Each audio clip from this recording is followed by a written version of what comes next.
So, this is part three of the Addressing Hard Things series, recognizing sexual coercion and harassment in rural families. And here are our learning points for today. First, we're going to evaluate the definition of family sexual violence. We're going to recognize examples of sexual coercion and harassment within families. We're going to analyze and reflect on the gaps within interventions. And then finally, we'll wrap up the day with reflecting and exploring strategies to support survivors of family sexual violence.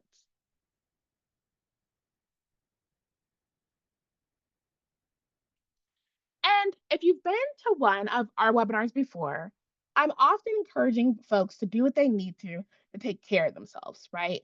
What you need to stay regulated and present when you are coming in contact with distressing content. And so during this webinar today, I'm really encouraging people to notice how their body reacts to certain words, to certain scenarios, and certain situations that are discussed throughout the webinar.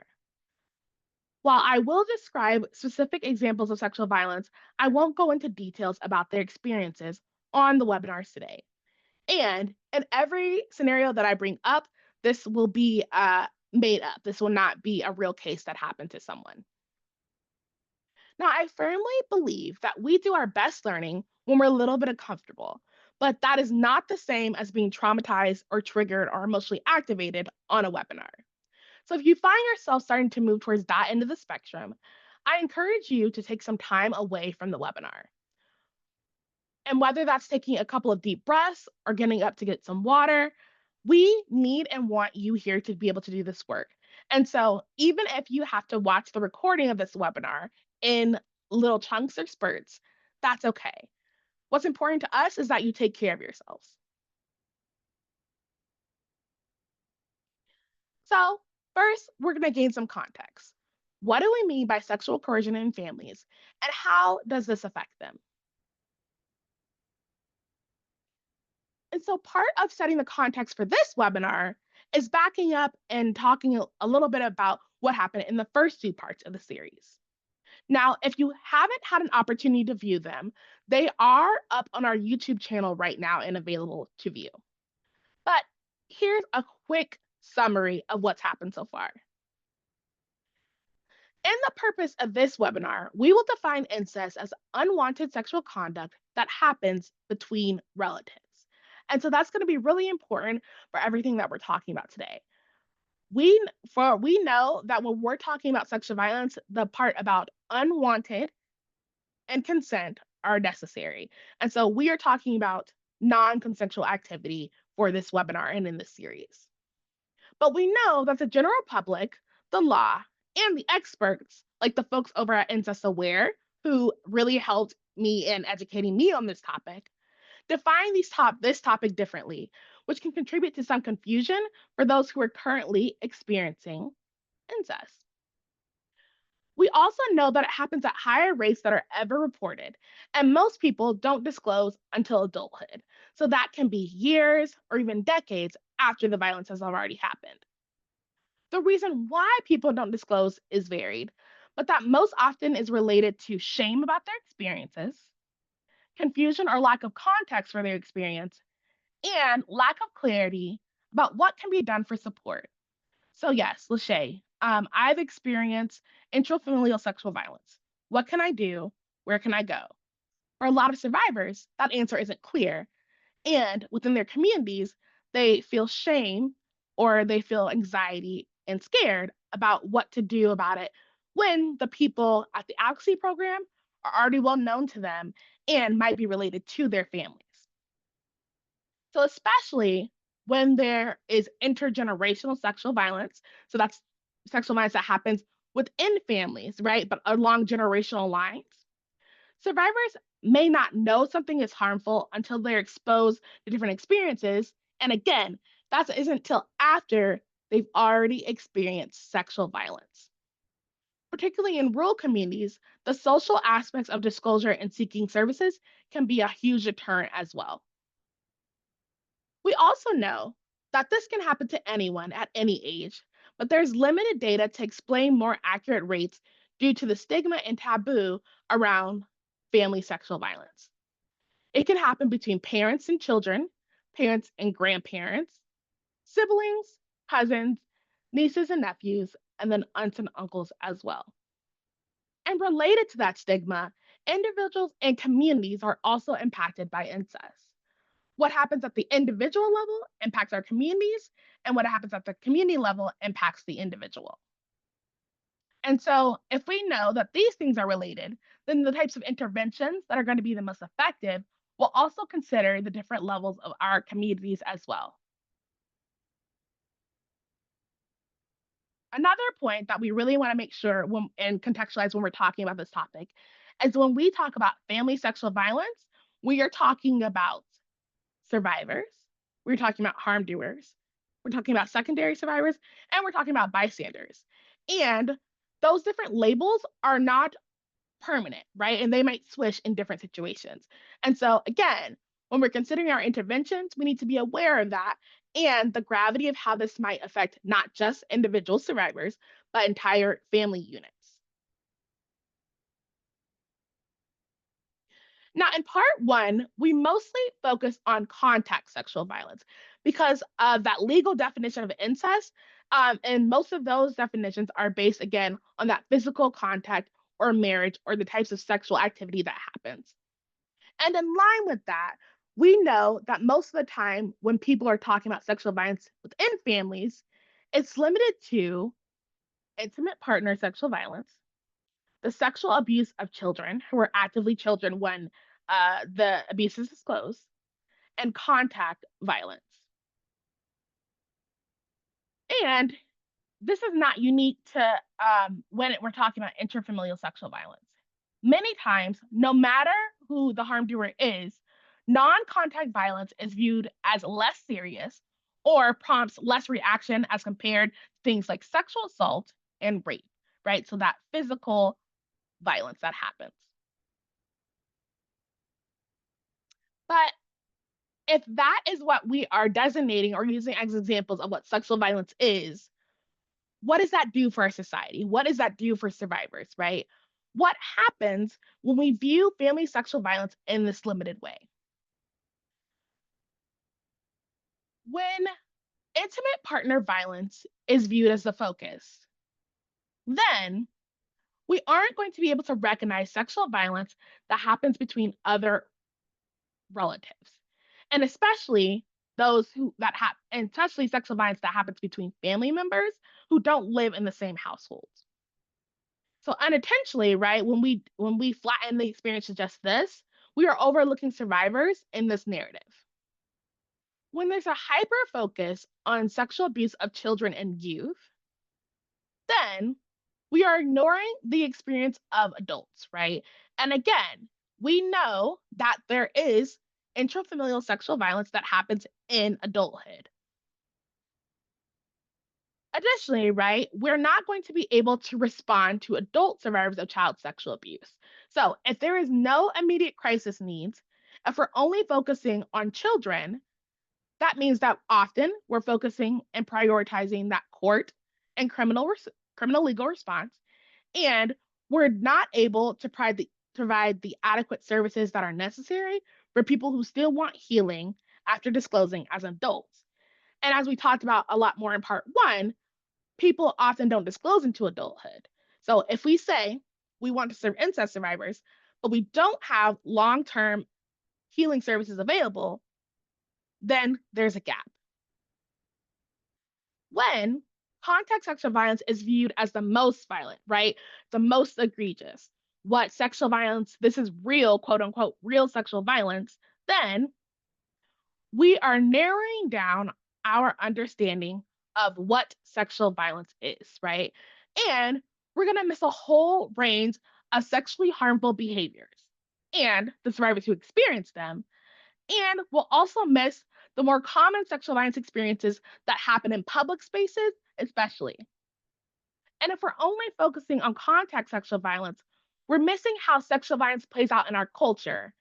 And again, it isn't just focusing on one or a couple people who are individually perpetrating sexual violence, but we'll be missing out on how our culture is normalizing, trivializing, and sexualizing violent experiences. So that's why this whole webinar today is focused on just how non contact sexual violence plays out in families. Just because something doesn't leave a physical trace doesn't mean that it doesn't have an impact.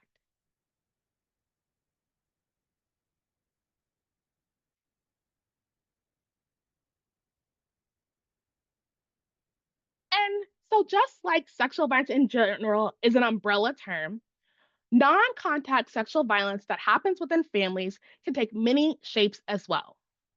So, these are the four main types of non contact sexual violence that we're going to focus on today. First, we have sexual harassment. And we define this as non contact sexual conduct that's done without a person's consent. Then we have sexual coercion, which is a tool or a tactic that's used to perpetrate sexual violence. Next up, we have reproductive coercion, which is an act of one person using power and control to interfere with another's reproductive health decisions.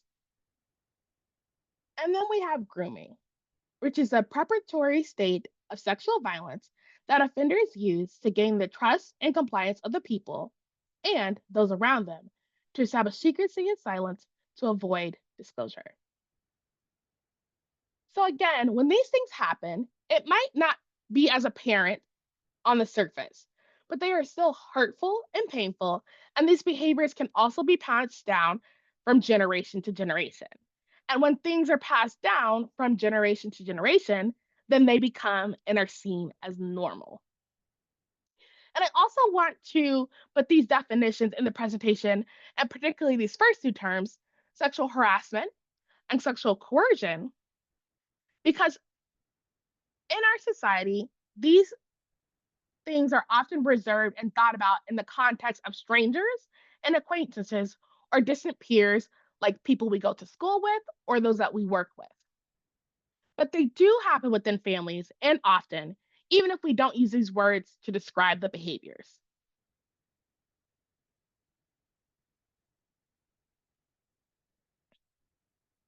And so I also really wanted to do this webinar, and I'm so glad we got to today because often when we talk about sexual violence, and particularly when we talk about grooming, it's usually in reference to children and their parents.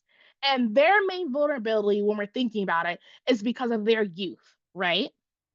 But especially when we're taking this time to talk about non contact behaviors, we want to be clear about how grooming is a process that happens to survivors and to those who support them and exist as protective factors from violence. So stay with me a bit. We're going to go through this chart and I'm going to do a lot of my mouse is going to be moving a lot on the screen. So I'll try again to talk slowly. So, if you've attended again one of the webinars from the research sharing project before, you've probably seen a version of this chart. So, it has three different circles, and one says vulnerability, accessibility, and credibility. And I usually introduce this concept by saying something like, so people who target others for sexual violence usually do so because they're perceived to fall into one or more of these categories. They are believed to be highly accessible, highly vulnerable, and have low levels of credibility. And so within families, that is still true, but these factors are even more increased. Now, for a lack of better terms in this moment, I'm going to say that the person who is doing the grooming behavior, I'm going to describe them as a groomer, right? But we know that people are not just one thing. But the person doing the grooming is interacting with survivors and their support systems to do sexual harm. They are actively doing things to make the survivor more vulnerable, to have more access to them, but then less access to protection. And at the same time, they're probably doing things to increase their own credibility and the unlikelihood of getting caught or punished, and also at the same time, decreasing the credibility of those that they're targeting. And again, because we view all these different things in context, we can see that typically groomers are exploiting the vulnerabilities of the survivor and their support systems as well. And so in this case, when we're talking about support systems, we're talking about their families. And so they're being exploited as well to do sexual harm. The person doing the grooming will make the person they target more vulnerable so they can have, again, more access to them. And so others will rely more on them, which again will increase the access that they have to that survivor. And then they'll also make that person seem less credible or be less credible to those who support them on their behalf, right? So within a family, the people who are perceived to be and are vulnerable could be those who are using substances, and that includes prescribed medication, people who are housing insecure, those who are already sexually active, immigrants, those who are in foster care, those who are detained, and those with criminal or school records, and also folks who have a lower socioeconomic status, or we might say those who are poor. And again, if individuals are perceived to be vulnerable, even within a family, then they will likely still be targeted, and those who care about them, in turn, will also be more vulnerable. Now, I'm not saying that this is an active process that people are thinking through all these different steps. More than likely, folks aren't saying, now it's time to move on to making them more vulnerable. Oh, let's work on making them more accessible, right? This is not usually a conscious process, but if you look at the patterns of behaviors, you can see that these things start to happen, and this is how it occurs in family units. So if we can acknowledge that grooming is something that's used to do a type of sexual harm, then we can see how grooming is a tool or a type of sexual coercion that happens to survivors and oftentimes to secondary survivors as well. And while one person might be targeted for sexual violence, other people, again, their protective factors, are also deceived, tricked, and manipulated in the process, which is still very harmful. So, on one hand, we have survivors who are perceived and their vulnerabilities are being exploited as a part of the grooming process, right? But on the other hand, groomers will also use their influence to remove the protective factors from survivors, make the survivors less credible, and gain more access to them.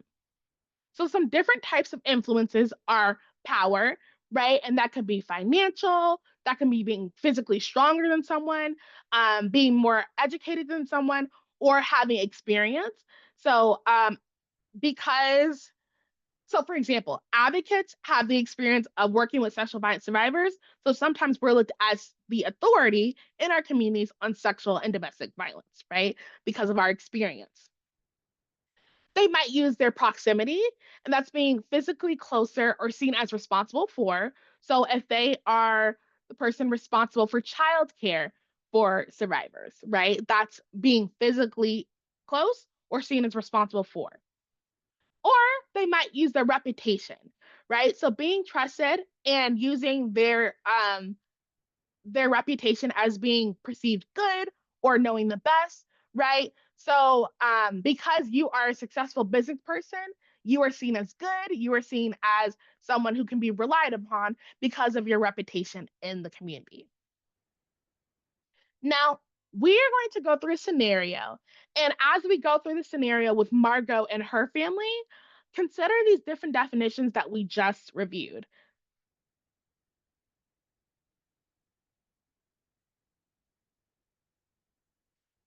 So, a little bit of context about Margot. Margot lives with her husband, Maurice, her husband's mother, whose name is Claudia, and her husband's two adult siblings, Bernice, or sorry, Brienne and Andrew. Margot's brother in law, Andrew, came into the bathroom while she was showering 3 times now, even though she had locked the door. Margot also walked in on him, repeatedly trying to take her undergarments from the laundry basket.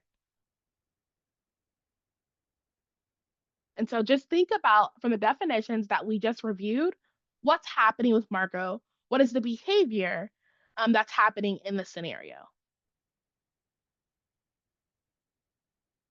Ever since Margot and her husband Maurice got married, her sister in law Brienne has asked her several times a week if she's pregnant. She also makes jokes about Margot's menstrual cycle, even though Margot has asked Brienne to stop. One day, Margot notices that her birth control was missing. When she asked her mother in law Claudia if she had seen it, Margot told Claudia told Margot that she had thrown out her birth control.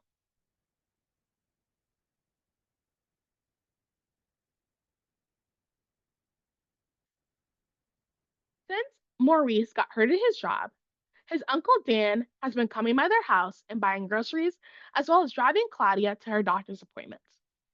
He also gave Margot a part time job at his company and also gave Margot rides to work after Margot and Maurice's car was repossessed.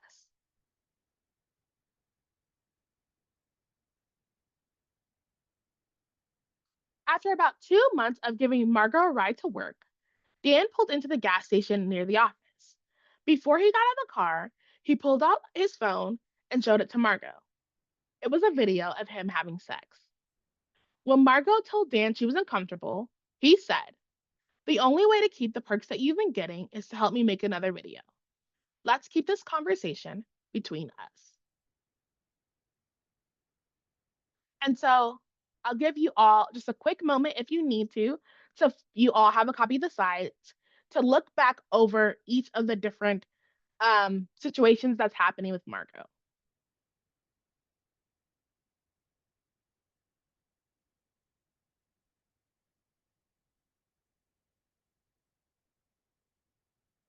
Okay, so thinking back about everything we just read about what's happening with Margot, the question for you all now is who caused Margot sexual harm? So I'm going to put up a poll so you all can put your answers. You can select multiple answers, and then I also put, I know thinking about each of their names can be difficult. I also put the relationship to Margot on the slide as well. So with that, who caused Margot sexual harm? And again, you can select multiple answers.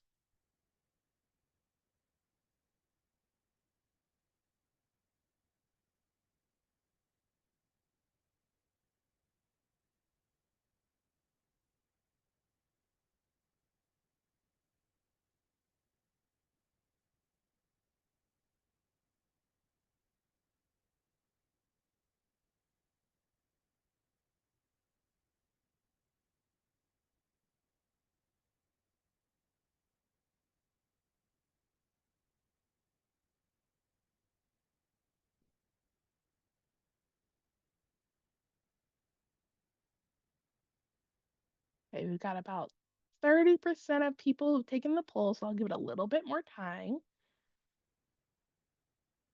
Who caused Margot sexual harm?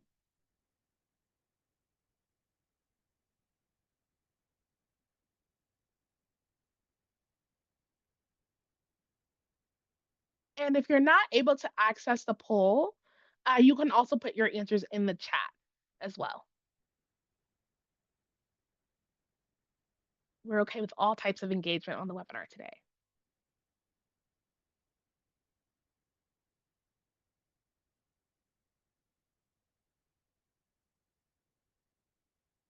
All right, it looks like the answers have slowed down. So I am going to share them out now. Okay.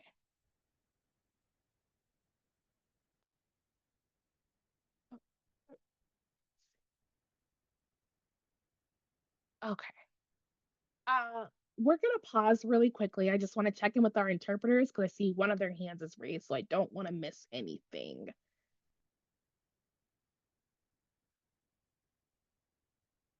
Okay, I think we're okay, and so I'm gonna keep going. All right, thank you, everybody. So from our poll, it looks like 82% of us said that Andrew caused harm. 41 said Brienne. 59 said Claudia. 41 said Dan. And 35 of us said Maurice, which is really interesting. And so we're going to talk about that a little bit more.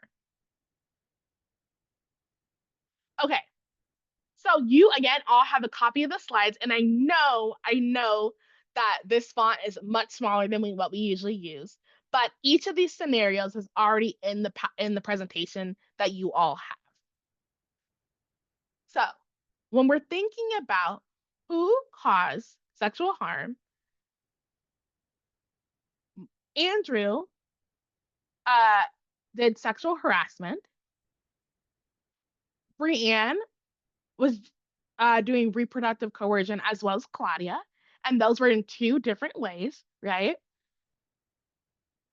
Dan was also grooming Claudia, and we can also say by extension her family from what we just talked about. And Dan also um, did sexual coercion as well. And so it's really interesting that some folks identified Maurice in this example, and I wanted to make sure I included him because from the information that we have, we don't have Maurice doing anything to to Margot directly. However, right, depending on his reaction to what Margot shares is going on and what he knows about the behavior that his family is exhibiting, he might fall into one of these categories. And so I would love to know more why some folks selected Maurice, because that would be an interesting conversation to have.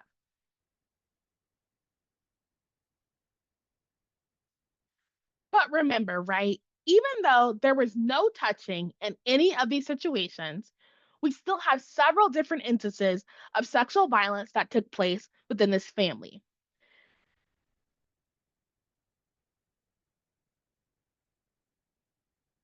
And again, even though we don't have any information about how Maurice reacted, if he knew what was going on, if he was also participating, we don't have that information, right? So, based on what we do know, Maurice would not be included. But depending on how he reacts to his wife being treated so horribly, and if he will acknowledge it also as violence. So, let's go back and look at this chart again now that we have Margot's story. People who often target others for sexual violence usually do so because they perceive that a person to fall into one or more of these categories. They believe that they are highly accessible, highly vulnerable, and have low levels of credibility, right? And so overall, it's easier to do sexual harm to that person. We might say to that survivor. The person doing the grooming will make that person that they target more vulnerable and allowing them again to gain more access or have less people to rely on and either have to rely on the harm doer more or just make them less credible altogether. And at the same time, this person will make sure that they provide some type of stability to the family. So in this instance, we're talking about Dan providing rides and food. And still, by doing this, he increased the access he had to Margot in this situation. Also, right, in this situation, Dan made himself indispensable by offering Margot a job, offering her family food, and again, using his influence to get Margot a job, right? So in this scenario, we might say using his reputation and his power to get Margot a job. He also normalized his presence being around her family by visiting often. And then immediately after, he used the same influence to try to coerce Margot into sexual conduct. And so, something else that I want to make clear is that those nice things that Dan was doing, right? So, giving rides, bringing food, helping Margot get a job, those are not the issue, right? It is when that Dan used those things to then try to coerce Margot into sexual conduct that became the issue, right? Before the sexual threats and the harassment, there was not a problem with the things that he was doing. But his intention and how he weaponized those things to coerce Margot is what made it grooming.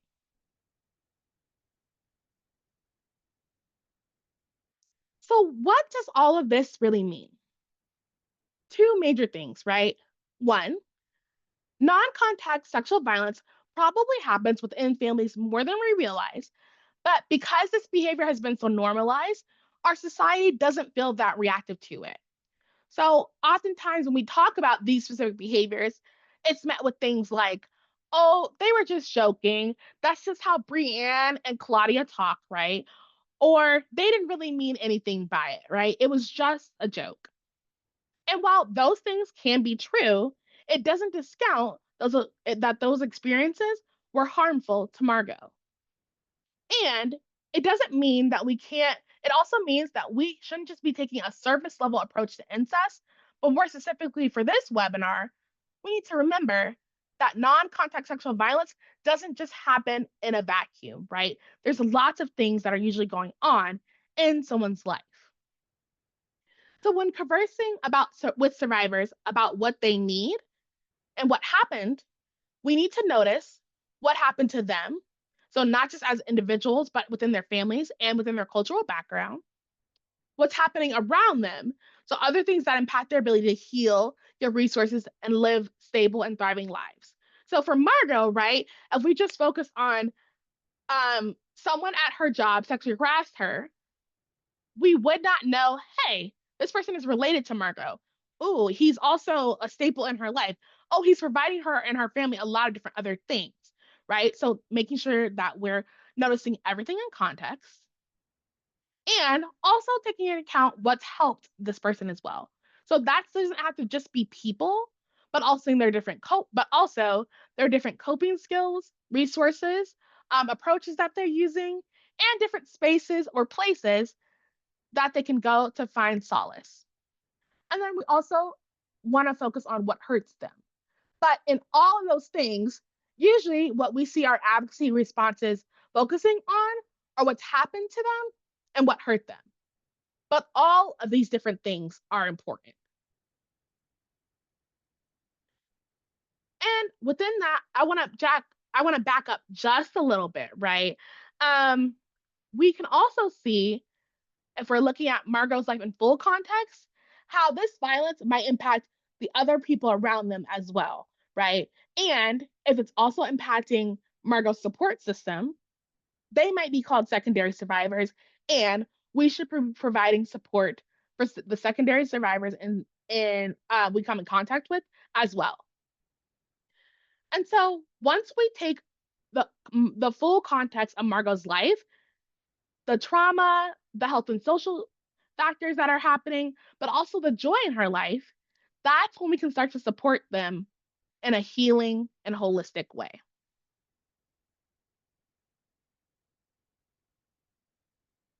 All right, so now we're going to move into talking about our gaps and barriers.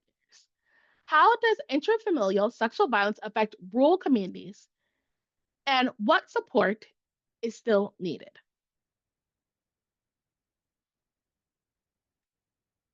Okay, now we're gonna have our first and only discussion question for you all today. First and only discussion question for you all today. And please put your answers again in the chat. Why might sexual violence advocates struggle to support survivors who experience non contact sexual violence within their families? Why do you all think we might struggle to support them?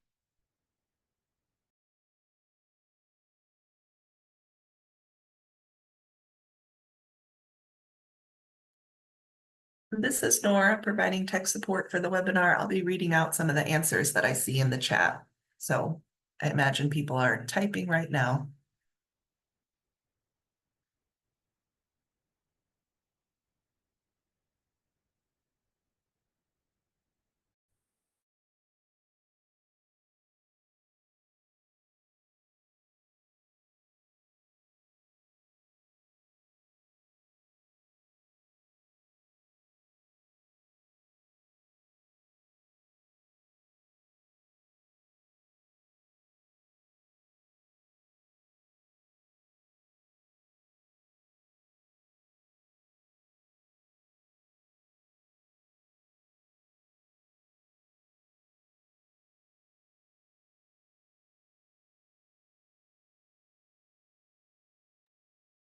Why might sexual violence advocates struggle to support survivors who experience non contact sexual violence within their families?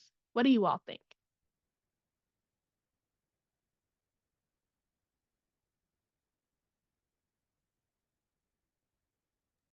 We've got a couple answers coming in. We have safety planning may pose challenges when it comes to survivors having to live in the same household as the offender or offenders. Perhaps the stigma you had talked about earlier, where non-contact sexual violence is not taken as seriously as physical forms of this violence. Stigmas, survivors and or advocates misunderstanding the different forms of sexual violence. Non-contact sexual violence may be harder to prove due to the lack of physical evidence. Some of the typical routes for advocacy, such as forensic exams, will be less applicable. Lack of knowledge of the depth of domestic violence or intimate partner violence. Socialized to minimize or diminish sexual violence that isn't seen as quote unquote that bad. That's what we've got so far in the chat. Yes, absolutely. To a lot of the things that you all said, right? So, the way that we are taught to think about sexual violence and the way that we're taught to think about domestic violence is that, oh, when you can prove it and you prove that by being able to see, take pictures, and take physical DNA, to take DNA samples of things is the worst, right? What you can prove is what we should focus on. And for advocates, that's not our role to think about what can be proven. Our role is to support survivors, right, with what they said. And a lot of these other things, I want to make sure. Nora, can you read them out again? Yes, just read all of the examples again. Just read maybe the first five or six. I know there was a lot. Thank Sure. you. Absolutely. And there was one more that had just come in. I'll read that too. Sometimes advocates misunderstand the diminishment of all forms of sexual violence. What we had on here before was safety planning most may pose challenges when it comes to survivors living in the same household as offenders. The stigma where non-contact sexual violence is not taken as seriously as physical forms of violence. Um, non-contact sexual violence being more difficult when there is lack of physical evidence, lack of knowledge of the depth of domestic violence. Thank you, Nora. Yeah, absolutely. And those are some of the things that I was thinking of for this question as well, right? In general, one of the main reasons that advocates struggle is because we as a society, but us as advocates in our society, are not taught to recognize and to be able to respond to sexual harassment and coercion in general. And so, if we, as the experts and the interventionists, can't recognize it, then how will the families and survivors in our communities that we're interacting with also be able to recognize it? Related to that as well, people often view sexual coercion and harassment as just like a normal part of living and not something that can be stopped. It's seen as, yeah, something that's kind of annoying. And yeah, it'd be great if it didn't happen. But again, it's not really viewed as a problem. And if we're relying on these examples of physically aggressive sexual violence that happens between strangers as a dominant narrative of what defines sexual violence, that's going to be far from the reality of how it happens for most people. And it doesn't align with how it happens between family members either, which creates another layer of confusion and complicates that those simple examples that exist and outline what sexual violence is.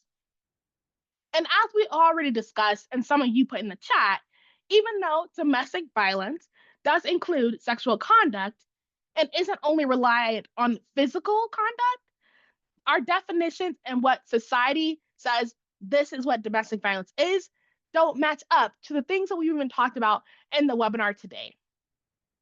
And so, this last point, advocates struggle to provide education to places where vulnerable people are, goes back to that slide that we've already spent some time on today with the three different circles, right? So, when we identified who is vulnerable, the places where these people might be are often places where advocates struggle to provide our advocacy. So, for example, We are wanting to work with people who are incarcerated, right? And even if someone is still speaking with their half brother who is sexually coercing them over the phone, right? And they are sexually coercing them, so and then in turn they are putting money in their account so that that person who's incarcerated can have what they need. It's going to be a while before that person can make contact with us. We build enough rapport, and then we're finally able to provide some type of services. So uh, even if we want to be expedient and we're like, yes, we know what to do, there still might be some type of barriers that exist with providing services to survivors. And particularly in rural communities, we know that oftentimes that barrier can just be and the distance of the survivor from the services itself.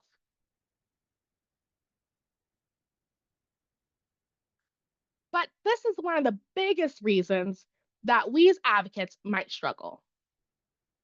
Non contact sexual violence is often a violation of boundaries, which is viewed as a secondary concern to medical attention, housing, and lethality.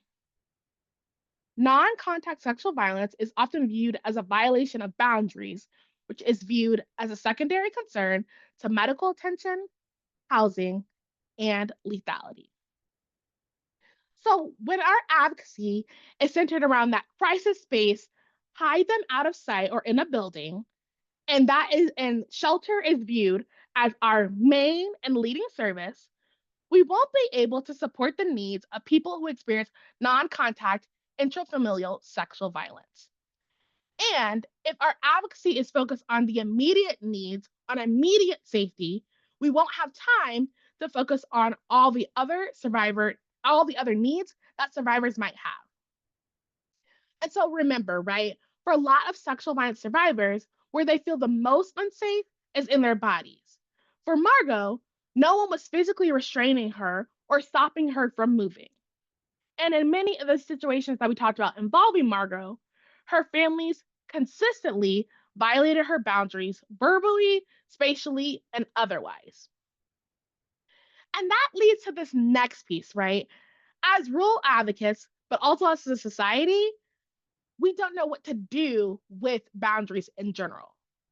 And as service providers, boundaries are something that we struggle with in our own work, and we struggle to provide tools and resources for survivors to be able to do their own boundary work as well.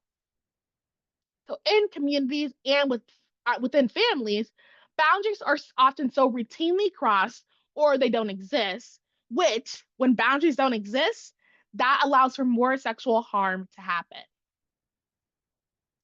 And when we're talking about boundaries in the context of families, oftentimes when boundaries come up, the boundary is identified as the issue, not the harmful behavior or what has led up to the boundary being created in the first place, right? The issue is that you gave me a boundary, not what I'm doing for that boundary to even be established. And so there's a lot of different layers to even unpack there when we're talking about doing boundary work. We're not taught about boundaries. We're not sure how to recognize them, how to set them, or how to maintain them. And if we don't really know about boundaries, if this is quote unquote all that's happening, then we don't seriously need to know how to respond to it. We don't seriously need to know how to fund it. And it's just a normal thing that happens. So there's nothing that can be done to prevent it as well.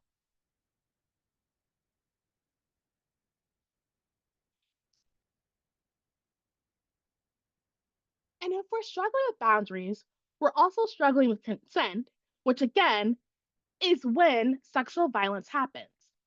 And even though an advanced understanding of consent is essential to our work as advocates, many of us struggle with that. And it's important that we acknowledge it, right? But in particular, again, bringing the focus back to non contact sexual violence that happens within families, advocates struggle with being able to hold space with a person and show empathy without proposing solutions. So, if Margot from our scenario came to our program right now and she didn't want support with housing, what would we be able to offer her? That's a question that I want you all to think about as we go into our break. We also struggle to describe sexual violence, again, in a way that is not physical. Our language and understanding can't help survivors if it does not resonate with what they experience. If the gap between what we're saying and what they're experiencing and what they understand is too wide, then we miss the point somewhere in there. We're also struggling to provide services for people who are adults, who are no longer in crisis situations, but want that type of support. And sometimes we struggle to screen for non contact sexual behaviors. So, in particular, with our screening, right? If we're not able to screen for it, then we're probably not going to be able to hear from survivors or get the answers to the questions that we're asking if we're not asking those questions.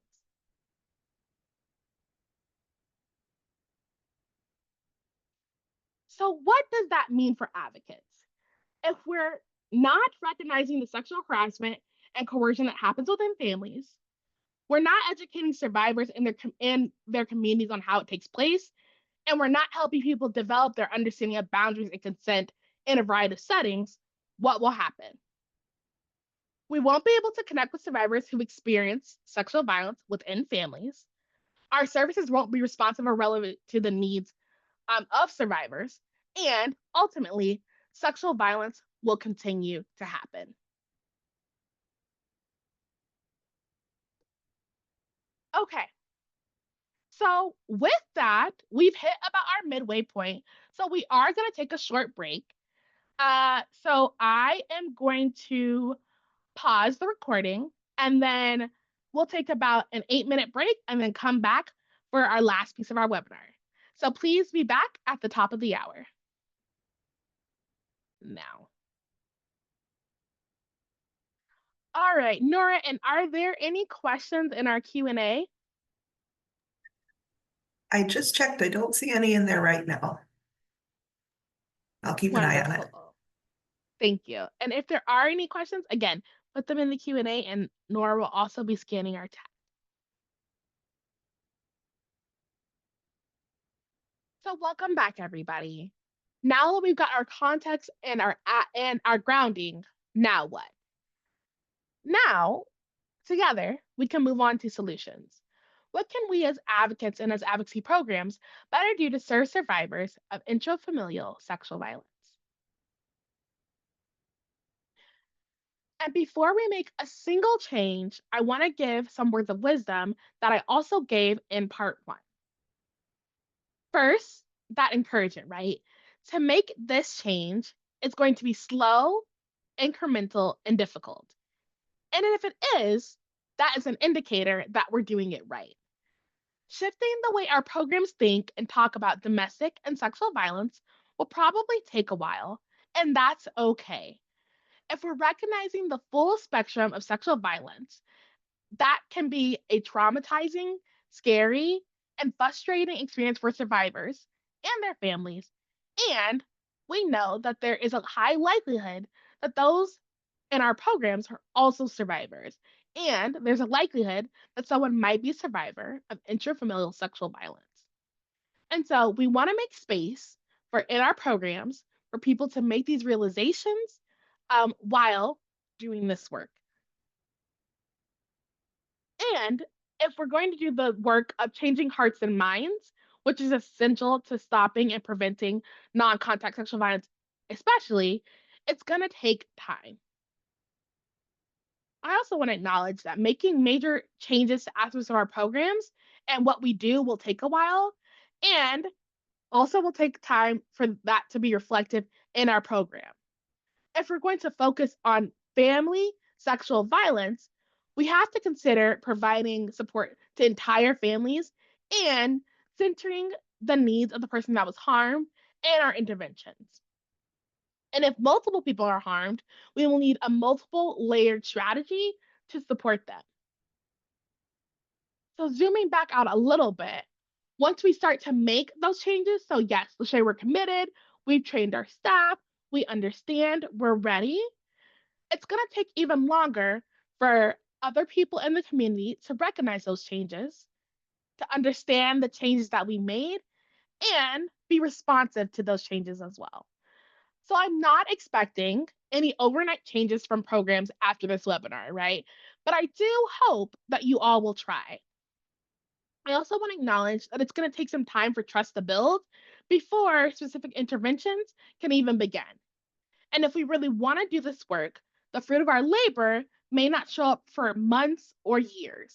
And again, that is okay. In rural communities, it might take a little bit longer. And so I encourage you all to be patient and to move with slowness, right? But if we can stop just one more person from experiencing sexual violence, if we can help one more person heal, I promise it will be worth it. So, what are some of the biggest things we can do in our advocacy? And one of the biggest things is to be led by the needs of survivors of incest in our community. So, the question of what survivors of intrafamilial sexual violence want and need, and what can help them heal, and what can help them thrive, should be at the basis for changing any of our programming and for the funding that we need to pursue and how we communicate about what we're doing in the community. And so to be able to do this, right? And I'm a big advocate for doing some types of needs assessment or some types of focus groups to ask people and survivors in the community what would be helpful. But even if we don't have the ability to do like a longer needs assessment, we still need to be connected with survivors in our community before we make some changes to our programming. And in centering the needs of survivors, we want to make sure that we are normalizing yes, this happens in our communities, but we're not normalizing the actual behavior. We need to make sure that we're reiterating that incest is unacceptable, it's serious, and it won't be tolerated. And it especially won't be tolerated by those who are supposed to take care and love us and be the closest to us. We also want to make sure that our actions and our support for survivors are representative and are representative of the fact that grooming happens to ecosystems, right? So not just one person. And we want to make sure that when we're intervening, again, for family sexual violence, we have to consider the whole family as who we're intervening with.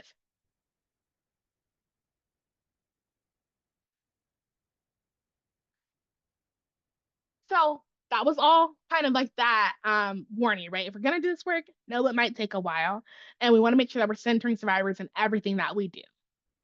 But one of the first approaches that I'm going to highlight, and we've already talked about a little bit, is making sure that we're increasing our knowledge about sexual coercion and harassment to begin with. And we can do that, one, by engaging with resources about the subject, but also by taking our experiences within our own agencies and reflecting on them.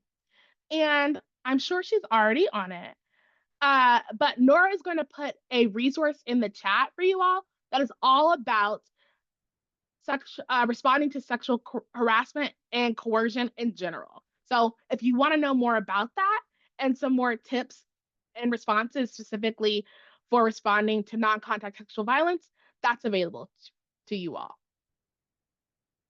And so when we're talking about how to do this and what are some things we can do, right, to increase our knowledge, we can have discussions with survivors about some of the behaviors we discussed today, but also use other behaviors and examples that have happened in their lives, right? So if someone's sharing with you, this is what happened, we could say something like, that sounds like sexual harassment, and then start a longer conversation about that.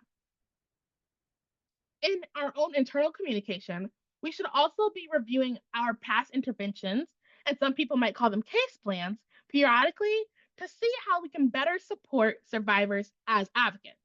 So we don't need to just wait until it is a structured process through our formal sexual assault response teams.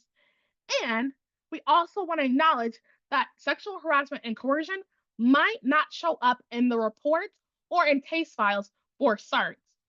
But if we're regularly reviewing our actions as agencies and as advocates, these things should show up.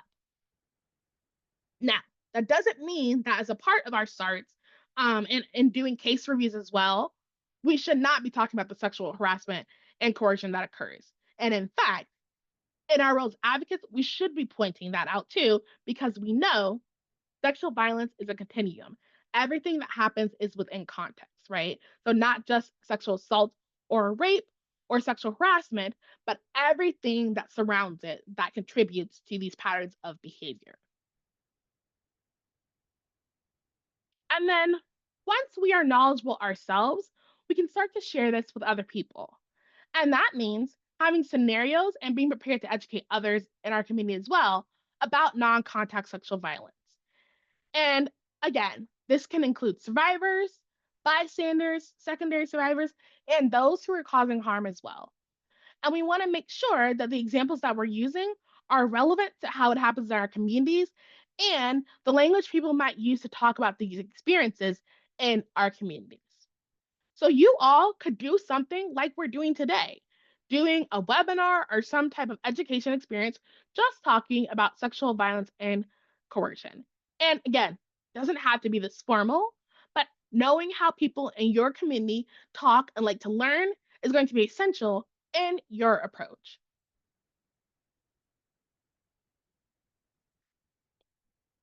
And a part of improving our responses is also practicing our responses. So in this situation, if Margot says, I don't want to ruin Maurice's relationship with Dan or lose my job or my ride, it's not that big of a deal.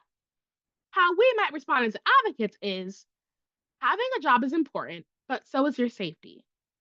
Do you want to think of other ways to get to work? Maybe we can find a way to get your car fixed. So in this response, we want to acknowledge that we're making ways and acknowledging what Margot has identified as important, which is having a job, and reemphasize that sexual harm is serious, as are things that impact survivor safety. We also want to make sure that we're able to brainstorm and help think of ways that Margot can be safe and, when it's appropriate, offer solutions to the issues that Margot has identified. So, in this situation, it's maybe finding a way to get their car fixed. Now, again, as advocates, we should not be jumping to solutions and giving answers to survivors' problems. We can ask them what they would like to do, and then once they've established what it is, then we can provide possible solutions. But we don't give survivors directives or tell them what to do at all.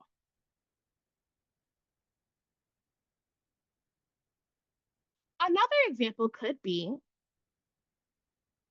again, if Margot says, I don't want to ruin Maurice's relationship with Dan or lose my job or my ride, it's not a big deal.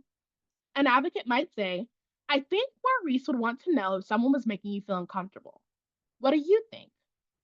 Also, Dan is the one doing something wrong, not you. So in this example, we're taking time to reemphasize that they don't deserve to feel uncomfortable. We're making room to take our assumptions and for them to state their opinions, right? So we actually don't know if Maurice would want that. So we can say what we think and then ask them to check our assumption, right? What do you think? And re-emphasizing that they are the ones who get to decide about what happens next. And then we're also being intentional about putting the blame on the person who did the sexual harm, Dan, instead of it belonging to the survivor.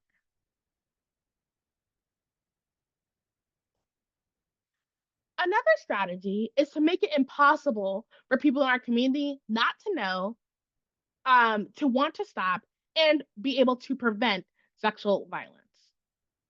This means that we have to have examples of it in our materials for domestic violence, for sexual violence, and also for human trafficking.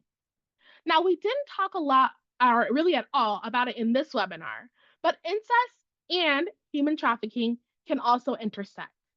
So when we're giving examples about how each of these things happens, we want to include a family dynamic and the exchange of sexual conduct for something else and emphasize that that can be sex trafficking. And that something else, right, doesn't have to just be money. It can be any type of exchange. So food, documents, shelter, and other types of things. So we want to be able to strongly say and convey, yes, this happens within families. Yes, it's also harmful. And here's what an example might be. Then we want to be able to provide folks in our community with the language to name these things when it happens as well and to know where to find support. And again, even with informing our communities, we want to center survivor led efforts in these approaches. So, this could be hosting or having a place for survivors to share their stories, helping them mobilize to speak about this issue in their communities, or hiring them to be guest speakers or advisors in our boards. We want to find different ways for survivors to be able to meaningfully engage and make decisions about responses in our communities, as well as offering a space for them to connect with others.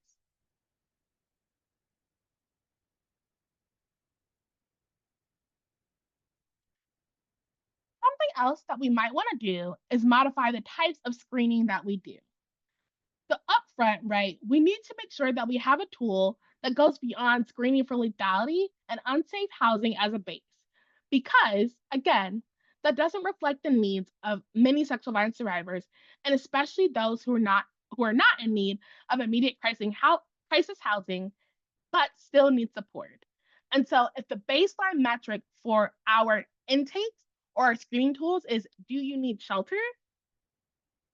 Survivors of sexual violence most a lot of times will not show up high. Their scores will not be high for those screening tools.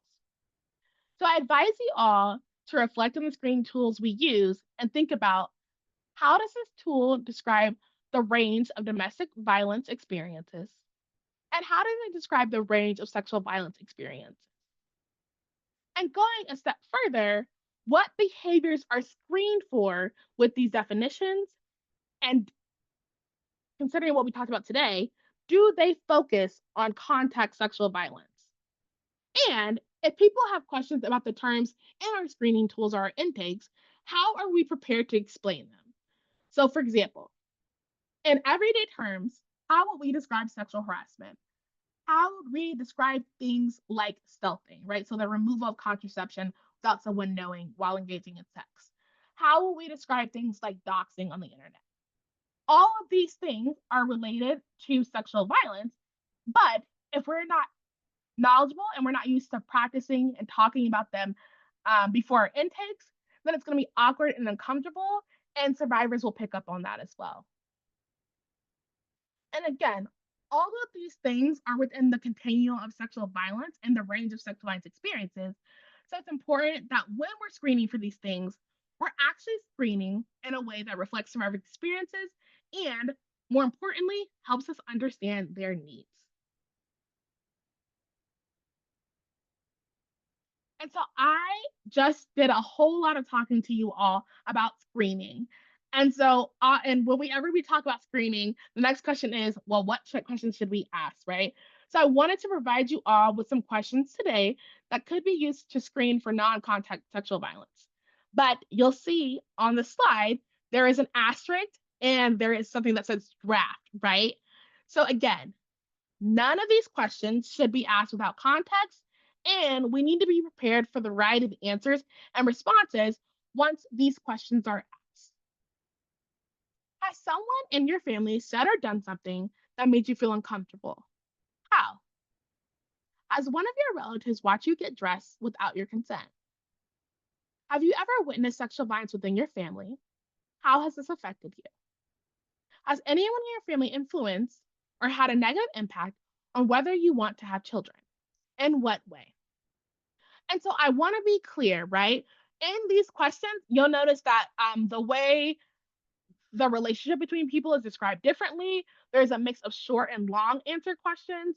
And when I'm saying these out loud, I would not say them the same way that they're written down here. And I want to also be clear that I do not recommend just adding these questions to our routine screening or intake tools without looking at our entire tool.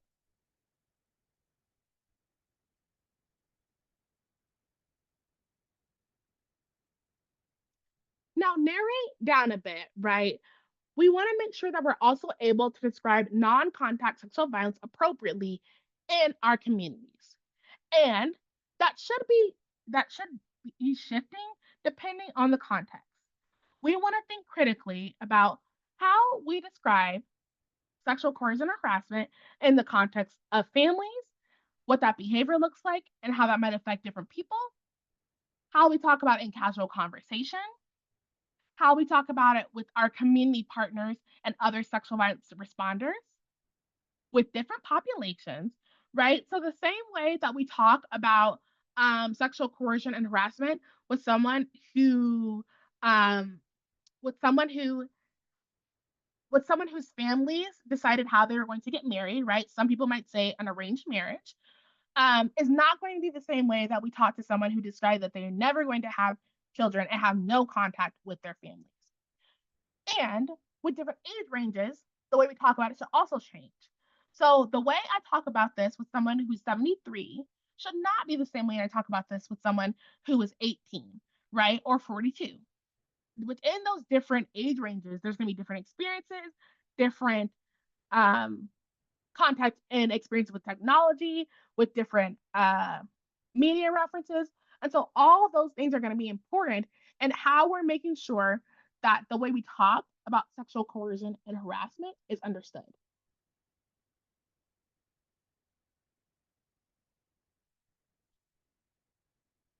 There's also some direct work that we can do in our one on one interactions with survivors. So, with survivors, we can demonstrate the understanding and help them contextualize their different experiences. So, this might look like a survivor says, I'm so mad at my mom for marrying my stepdad because of what he did to me. Is that normal? I know it hurt her too. As an advocate, we could say, families are complicated and your stepdad hurt you. You can also be mad about what happened to you. That is normal. So in this example, we're taking the time to acknowledge the complicated family dynamics and the survivor's nuanced feelings, validating and normalizing their feelings of anger.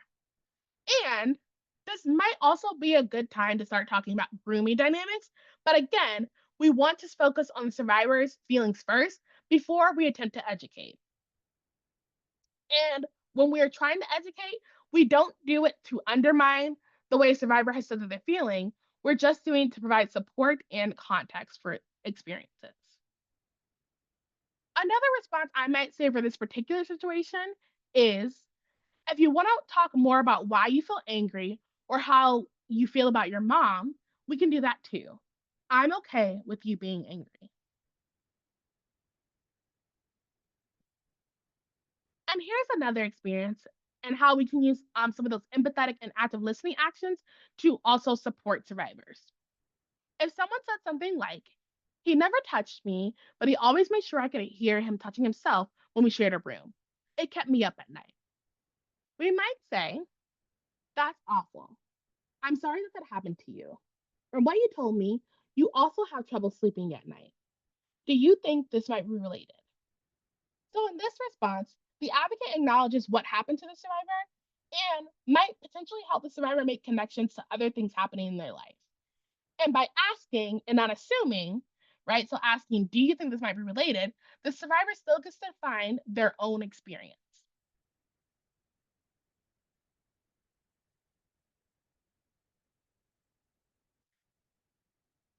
Some of the other work that we can do is also help people recognize grooming. And so I am going to share this video right now. It's only about a minute. So, and it talks about how grooming takes place and what are some things that we can do and teach parents and other protective folks to respond. And so you all can let me know if you can hear it as well.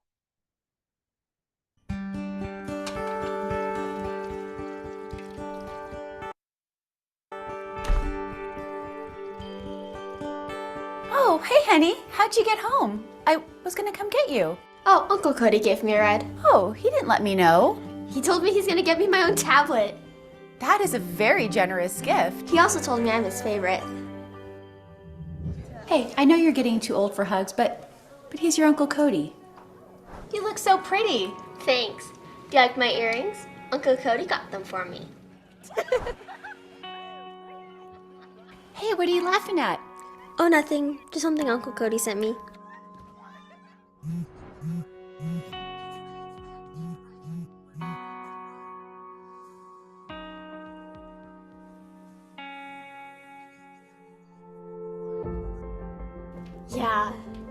Well, guess what? My uncle said he's gonna buy me my own tablet. I won't have to share with anyone. I'll finally have a little privacy. I gotta go. I'll text you later. What's going on? I think we need to talk about your Uncle Cody and maybe set some boundaries.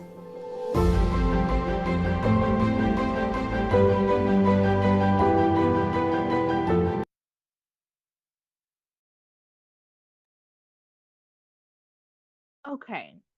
And so how long was that video? Maybe about 2 minutes, right? So these are things that we can talk about and even use this video as a jump point in talking with different people about grooming and how it happens, right? We walked through a longer scenario today. That was for you all as advocates, but this might be a short digestible touchstone, but talking with other people. So talking about things like privacy, what sudden interest might look like, how to have open and frequent communication, and having a calm reaction when things happen, and talking with survivors, and in this case, talking with youth. Now, again, we talked about how intrafamilial sexual violence can target people of all ages, but youth are also important in this response, and there's a lot of resources talking about grooming and youth. So we didn't focus that much on it today, but that doesn't mean that those responses are not important. So I want to make sure that we're balancing that. Another point, a major point in our advocacy also, is helping survivors with boundary work. So you all already have the toolkit that we created that focused on sexual coercion and harassment. And boundaries is going to be a huge part of the work that we can do with survivors. And when we talk about boundary work, this isn't just setting boundaries, right, and maintaining them, but it's also about respecting and recognizing other people's boundaries as well. Now, let's look at this example again, going back to Margot. Margot says, I'm not ready to have a baby yet. I'm not sure if I want one, but I want Brienne to stop making those jokes. We can say, having children is a big decision that only you and Maurice get to make. I'm here to support whatever you need to get Brienne to stop. Now, in this example, the advocate is validating a survivor's decision and their survivor's decision in regards to children and for their health and well-being, and supporting the survivor's decision to reinforce their boundaries and to confront sexual harassment. But it's not always going to be that direct, though. And so we want to support all types of responses and avenues survivors might take to maintain their health, and their safety, and their well being. So, this is how Margot wants to respond to Claudia. So, again, both Claudia and Brienne both engage in reproductive coercion, right? But Margot is going to choose to respond to them in different ways. I also feel upset about Claudia going through my things. This isn't the first time, but I don't think she'll listen to me. It sounds like you feel violated by Claudia going through your things. Is that right? What do you want to do the next time it happens? While you can't make her listen, we can do things to prioritize your health and safety. So, in this example, the advocate is demonstrating their ability to rephrase a myriad of terms that the survivor is using, outline choices and recognizing the survivor as a decision maker for themselves, and helping survivors develop a safety plan that works for them.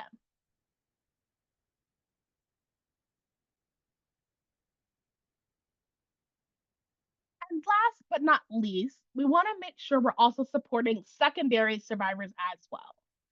They might also be feeling things like shame and blame, even if they were groomed or responsible for the well being of the survivor. So, in this example, a grandfather said, I can't believe I didn't see what my brother was doing to my grandson. I feel so awful. I shouldn't have let him babysit. As an advocate, our response can be, as soon as you know what happened, you made a report. I'm happy that your grandson felt comfortable sharing with you, and that you were able to listen to him the first time he told you as well. So, making intentional time to validate what the secondary survivor did to support the primary survivor, and finding the positive aspects to highlight and demonstrate their worth. Now, it's not always going to happen like this, and these are kind of picture perfect scenarios. But we can use these different responses at the top and in these word bubbles in black to think about how we would respond as advocates. This is some of the language that I would use, but you all don't sound like me and I don't sound like you. So we want to make sure that when we're thinking about how we respond, we practice that so that it's natural when survivors come to us in different and similar scenarios.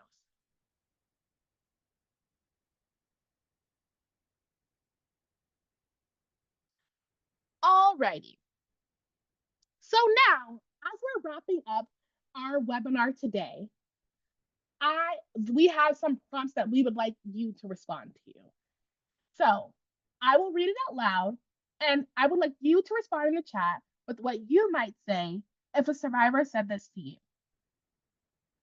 My aunt was a leader of the children's ministry. She told me that talking about my sexual thoughts was the only way for God to forgive me.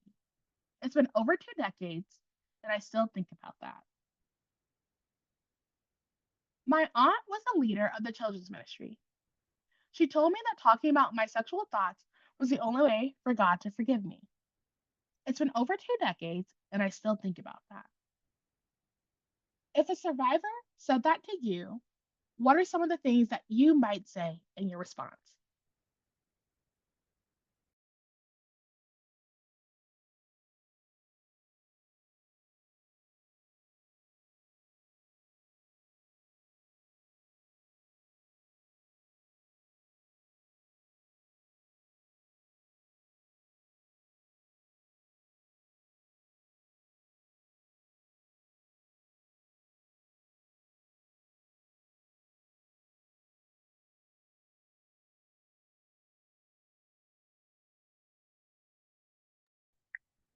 This is Nora again, and I'm going to read out the responses in the chats. It sounds like what your aunt said to you did not sit well with you. Do you want to talk more about how that made you feel?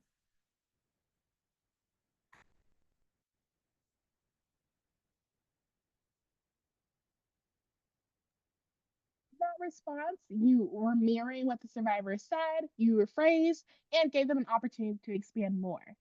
Wonderful. What did other people think? What would you say?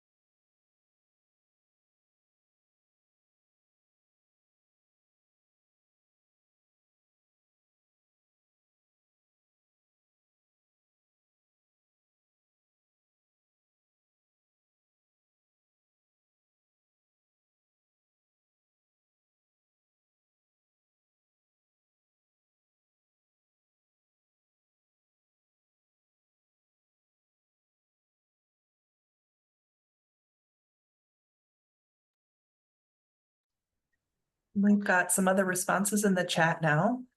Asking for forgiveness is the way. Sharing with others how not to get caught in those situations is the best use of the experience.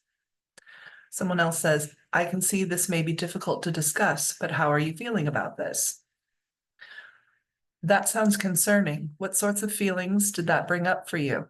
Do you still struggle with those feelings? And is that something you would like to talk about? Absolutely right. Validating that sounds like it's really difficult. Um, Giving them opportunities to share more. Those are definitely things that I would do. Uh, yes, thank you all so much for your responses. So, in my response, right, what I wrote was, I can't imagine what that must have felt like for you. How do you feel about it now? Right. So, giving them a response to talk about how their feelings might have changed or how it's still affecting them, and asking them if they think that's true.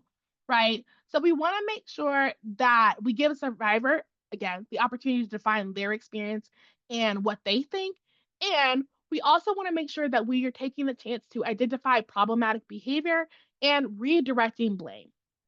We know that in particular, the spiritual aspect of sexual violence and sexual abuse is really difficult. And it impacts a lot of survivors who have experienced sexual abuse and sexual violence in different faith communities. So we want to make sure that when we're thinking about how to support survivors' needs, we're not neglecting their spiritual needs as well. That does not mean that we say, oh, I'm going to do this example of how you practice faith, but we want to make sure that we are understanding what they're saying and providing them support for how they need to heal in the spiritual way. So I hope that made sense as well. Particular also with this example, we want to acknowledge again that power dynamic that also exists, right? So someone is the leader of a children's ministry. One, they're interacting with vulnerable people as youth, and two, they're using their power to influence how, in the particular, this survivor felt about their thoughts that were probably very normal, right? Youth think about sexual activity. That is a normal part of human function, but when they are being coerced or manipulated into sharing, and it sounds like that made this person uncomfortable, that's when the harm happens. So we want to make sure that we're contextualizing and keeping all these different things in mind.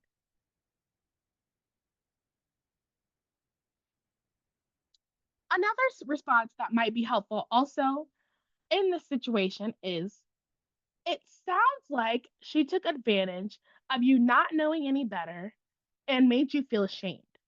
What do you think? So again, making sure that we're acknowledging that the behavior was problematic, making sure to redirect it, and then also give survivors an opportunity to talk about how they felt about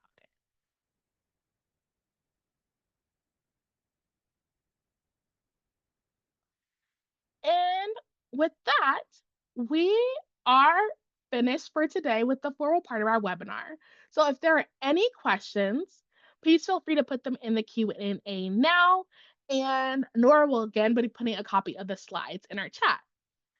It's very rarely that we finish up early, but I'm glad that you all can have a little bit more time in your days. But are there any questions?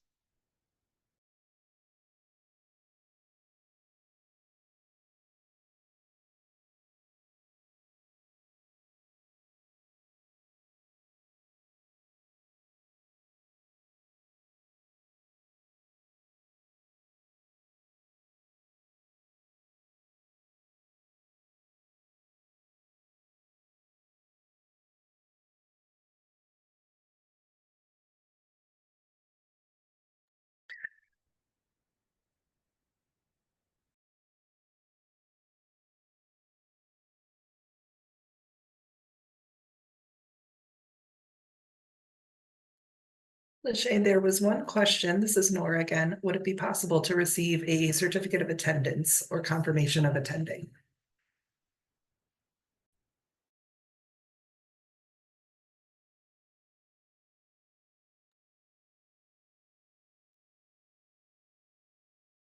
Are there any other questions? We'll talk logistics in a moment, I promise. But are there any other questions about today, about interfamilial sexual violence in general? Yeah.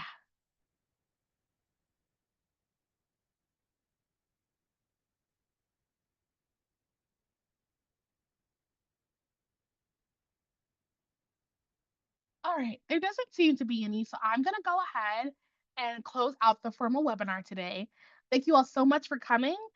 After today, all of the videos will be for the series will be posted on our YouTube channel. Please reach out if you have any questions, and I hope you all have a great rest of your day.